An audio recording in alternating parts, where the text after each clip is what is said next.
Salut à tous et à toutes, j'espère que vous allez bien. On se retrouve aujourd'hui pour la découverte du CD Dofus Mag numéro 6 qui contient pas mal de choses exclusives. Pour commencer, un mini-jeu qui s'appelle Gelax Attack que je vous laisserai découvrir. En deuxième partie, il y aura un petit reportage sur l'histoire et l'origine des musiques de Dofus Retro. Et en troisième partie, une question-réponse avec Lichen. Donc je vous laisse découvrir ça et bon visionnage à tous et bonne fête. Au revoir.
Le mois dernier, l'équipe de No Life a pu rencontrer le compositeur des musiques des jeux d'Ankama, déjà responsable des musiques de Dofus, Dofus Arena et Wakfu.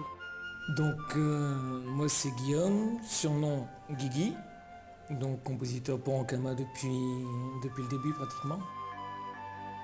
Mon parcours musical, j'ai commencé à apprendre à jouer d'un instrument, à apprendre le solfège dans une école de musique de village.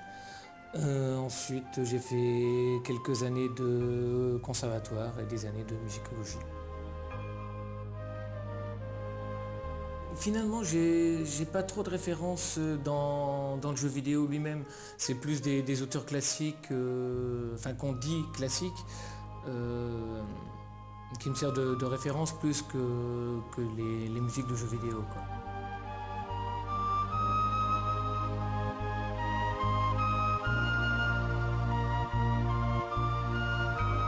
Les titres qui me plaisent vraiment dans le jeu vidéo, bah, c'est forcément les compositions de Nobuo Uematsu, qui est la référence quand même.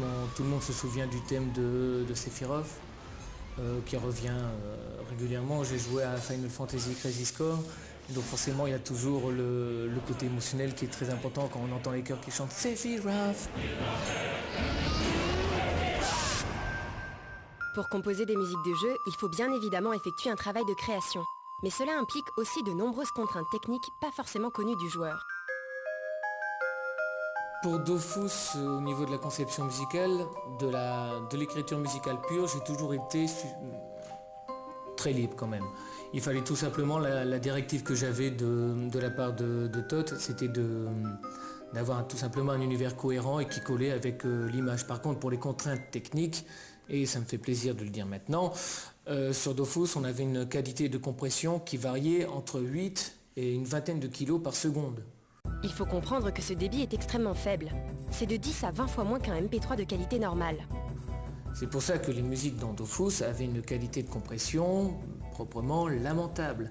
Pour la simple et bonne raison qu'il fallait économiser de la place.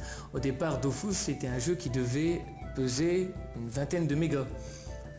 Donc forcément la part pour la musique était très restreinte. Comme le format MP3 à un tel débit coupe les graves et les aigus, les musiques de Dofus devaient être composées sur seulement 2 octaves.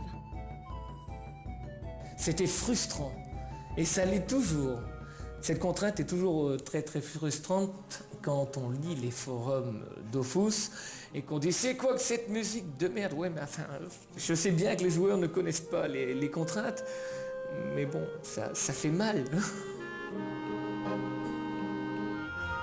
Mais par contre, pour Wakfu, nous n'avons pas de contraintes de poids, sinon très peu, ce qui fait qu'on a pu s'éclater.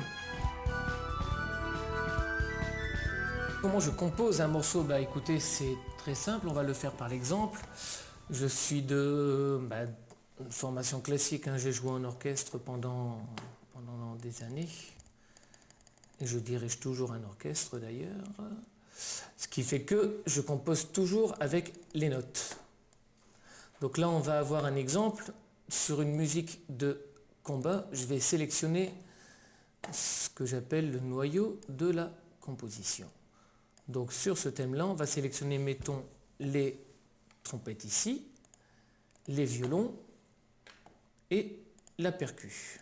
Pour faire une musique de combat, ça sera une musique de combat donc pour Wakfu. On a ici, hop, la partition de percu avec tout ce qui est joué en même temps. Donc là, j'ai sélectionné trompette, les trompettes, corps, violon et percu.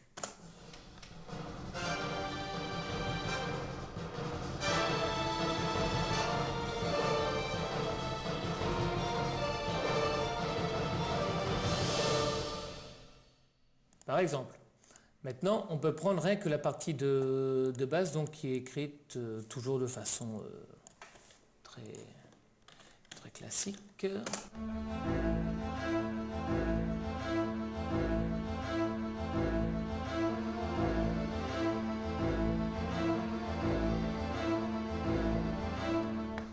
Et le tout donné en même temps, ça nous donne ceci.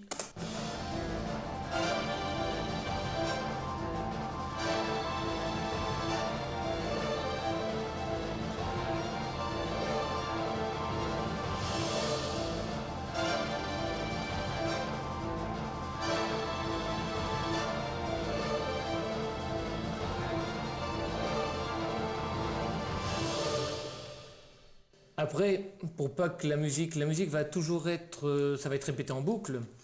Donc pour éviter l'effet de lassitude, je fais souvent des variations d'une même mélodie, des variations de rythme et tout ça, pour avoir moins cet aspect répétitif en fait des musiques de jeu. Pour essayer de limiter, puisque de toute façon, dans un MMORPG tel que Wakfu, ça sera obligatoirement répétitif au bout d'un moment, quoi. Donc là, encore une fois, dans l'exemple, on avait une partie relativement péchue ici, légèrement dramatique, et par contraste ici j'ai fait un petit mouvement beaucoup plus gai finalement.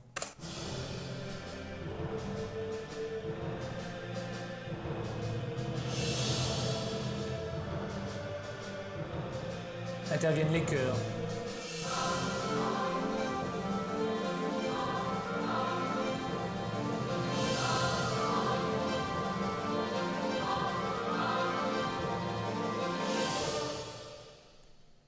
Et le tout, bien sûr, doit s'enchaîner correctement. Donc allons-y pour l'enchaînement. On va s'arrêter là. Et à partir d'ici.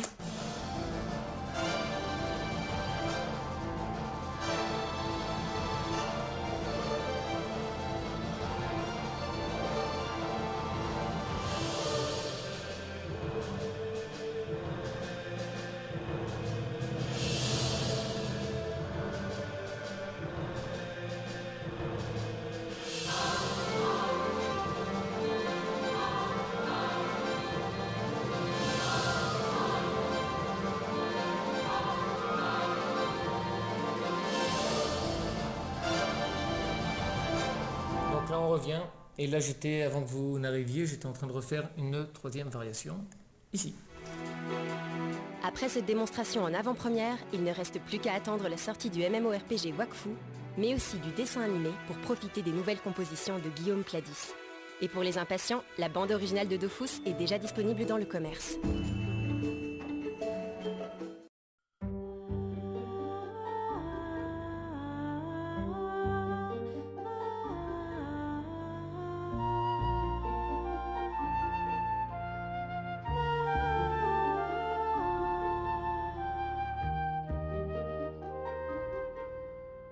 Au début, on avait prévu justement de permettre aux joueurs de serveurs différents de se retrouver sur des zones communes. En fait, pour la petite histoire, à la base, l'extension de Pandala était prévue pour ça. On pensait justement faire un serveur commun avec l'île de Pandala et permettre aux joueurs des différents serveurs de se retrouver pour essentiellement faire des combats de PVP. Finalement, techniquement, c'était un peu trop complexe à l'époque, donc on s'est contenté de faire une île un peu plus classique. Mais c'est vrai que c'est un projet qui nous tient vraiment à cœur. On voit lors des bêta-tests, lorsque tous les joueurs sont regroupés sur un serveur unique, les joueurs apprécient vraiment de pouvoir rencontrer, défier des joueurs des autres communautés. Donc je pense que c'est, même si on ne l'a pas prévu à court terme, c'est quand même une idée qu'on garde pour plus tard.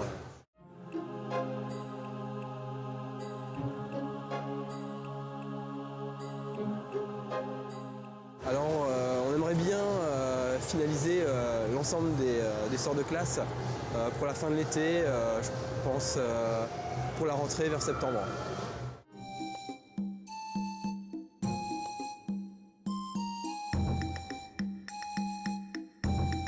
Alors pour les guildes, on aimerait bien rajouter de nouveaux rangs de guildes, donc pour permettre un peu plus de personnalisation. On étudie aussi la possibilité de permettre un message du jour pour les membres de guildes. On réfléchit aussi peut-être à la possibilité un jour de pouvoir faire des alliances entre guildes et peut-être des déclarations au contraire de guerre pour permettre par exemple à des regroupements de petites guildes de pouvoir défendre les percepteurs d'une autre guilde pour plus facilement lutter contre des guildes plus importantes. C'est un projet qui est encore à l'état de concept, qu'on n'a pas encore travaillé, qu'on n'a pas encore du tout planifié. Mais c'est vraiment quelque chose qu'on aimerait bien faire pour relancer un peu les conflits entre guildes et aussi les interactions entre guildes.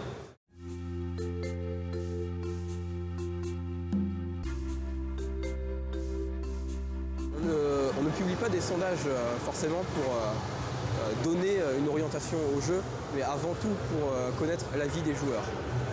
Par exemple, je prends le cas des percepteurs. On a sorti un sondage récemment sur les percepteurs. La majorité des joueurs ont demandé à ce qu'on garde l'ancien système. Nous, on préférait, en tant que concepteur, on préférait le nouveau système. Ce qui nous intéressait, c'était justement de savoir si les joueurs préféraient l'ancien ou le nouveau. Après, c'est à nous d'essayer de chercher pourquoi, à nous de leur demander pourquoi ils préféraient l'ancien système. Mais ça reste quand même à nous, en tant que concepteurs, de décider quelle orientation on veut donner au jeu.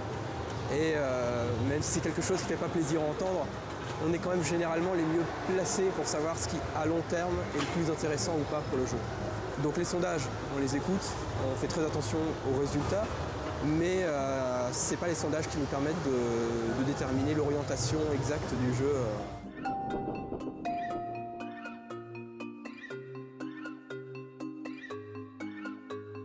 Alors non, c'est quelque chose qui n'est pas prévu. C'est une demande qui est faite régulièrement, mais pour nous, ça n'apporte pas réellement d'intérêt. On préfère ajouter du nouveau contenu pour les joueurs qui arriveront par exemple au niveau 200. Mais on estime que c'est déjà un niveau qui est très très difficile à atteindre. Donc a priori, on ne permettra jamais aux joueurs de dépasser ce niveau.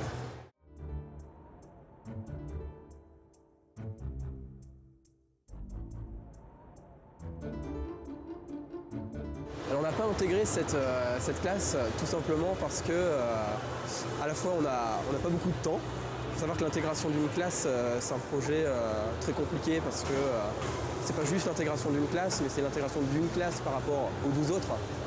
Il faut savoir que pour chaque classe de Dofus, on essaye de lui donner un rôle spécifique, donc avec des faiblesses, des forces vis-à-vis de chacune des autres classes du jeu.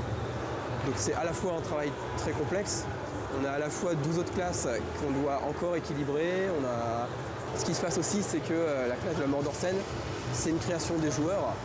Donc on apprécie beaucoup que les joueurs nous proposent quelque chose. À la fois ça pose des problèmes de droit d'intégrer du contenu créé par les joueurs. Et puis à la fois parce que nous-mêmes en interne, on a déjà énormément d'idées pour créer d'éventuelles nouvelles classes. Donc je pense qu'on commencera d'abord par intégrer nos propres classes, même si on n'hésite pas à piocher parmi les idées intéressantes qui sont proposées par les joueurs, si ça peut améliorer le jeu.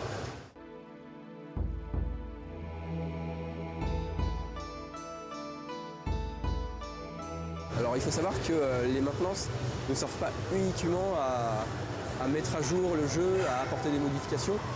Les maintenances, c'est aussi pour nous l'occasion de vérifier le bon fonctionnement des serveurs, de récupérer des données statistiques, de faire des sauvegardes importantes et des maintenances matérielles. Donc la fréquence des maintenances nous permet de garantir un meilleur fonctionnement du jeu au jour le jour.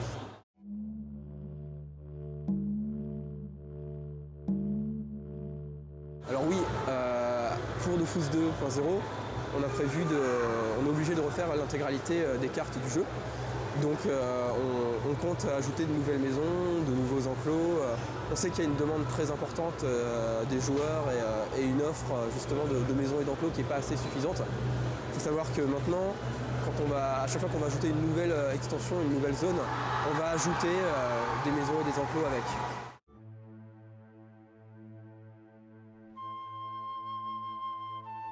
Alors ça aussi, c'est une demande qu'on reçoit régulièrement de la part des joueurs.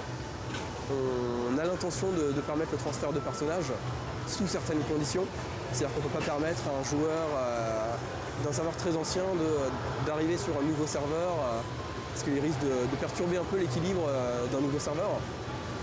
On risque plutôt, dans un premier temps, de permettre, à l'inverse, aux joueurs de serveurs récents d'aller peut-être vers les anciens serveurs. On n'a pas encore défini exactement toutes les modalités de transfert, mais c'est quelque chose qu'on compte faire à terme.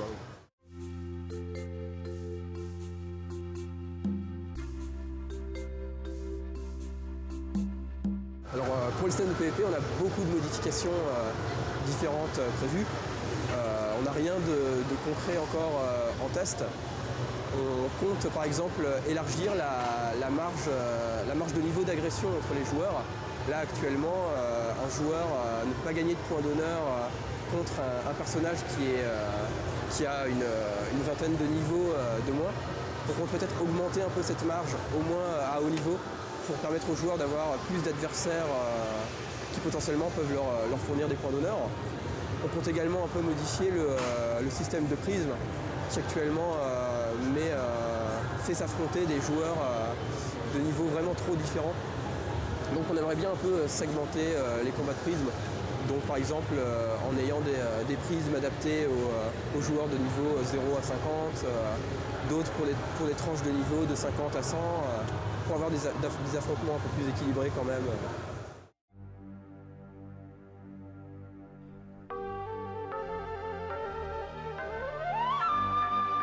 Alors oui, on a un troisième alignement en préparation. En plus déjà de l'alignement des mercenaires qui n'est pas actif sur tous les serveurs. Donc cet troisième alignement pour nous va permettre de casser un peu la dualité, l'aspect un peu manichéen qu'on a entre Bonta et Brakmar. Donc je ne peux pas encore donner trop d'infos, on peut encore laisser quelques surprises. Mais ce sera un troisième alignement qui aura ses spécificités, qui sera peut-être un peu moins guerrier, mais qui rentrera quand même en conflit avec les deux autres alignements.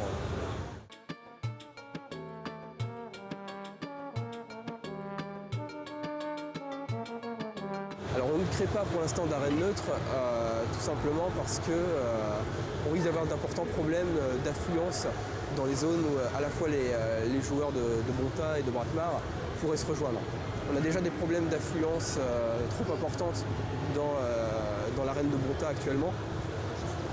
Pour nous, les arènes alignées des deux cités sont un des centres d'intérêt de ces cités. C'est ce qui permet de rendre les cités un peu plus fréquentées, un peu plus intéressantes, d'y amener une certaine forme d'activité, de vie.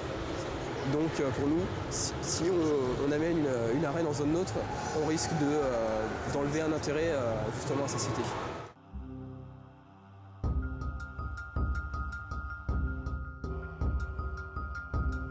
Alors on envisage toujours d'ajouter de nouveaux métiers, mais actuellement on préfère se concentrer sur l'ajout de nouvelles recettes, de nouveaux objets pour les métiers déjà existants.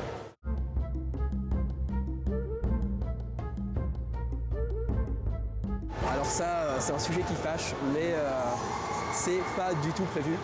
On considère que les joueurs qui font le choix d'être neutres sont des joueurs qui justement font le choix de ne pas participer au combat PVP.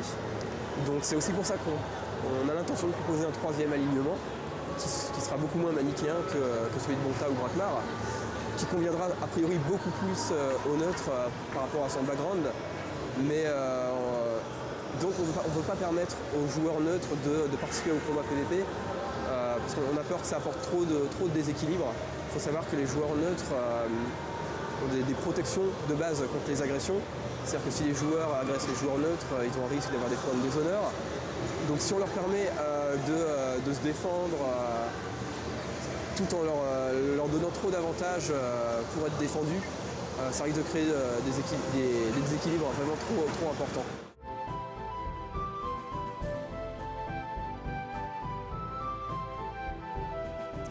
Alors ça non plus, c'est pas du tout prévu. Pour nous, il y a un aspect très intéressant à avoir des hôtels de vente spécifiques dans des zones alignées pour potentiellement avoir des rivalités économiques entre les cités. Actuellement, ça ne marche pas encore très bien. Comme on l'a déjà expliqué, on aimerait bien mettre en place des mécanismes autorégulateurs pour rendre plus intéressants les hôtels de vente les moins fréquentés. Le risque, c'est un peu comme pour les arènes, c'est que si on installe des hôtels de vente en zone neutre, que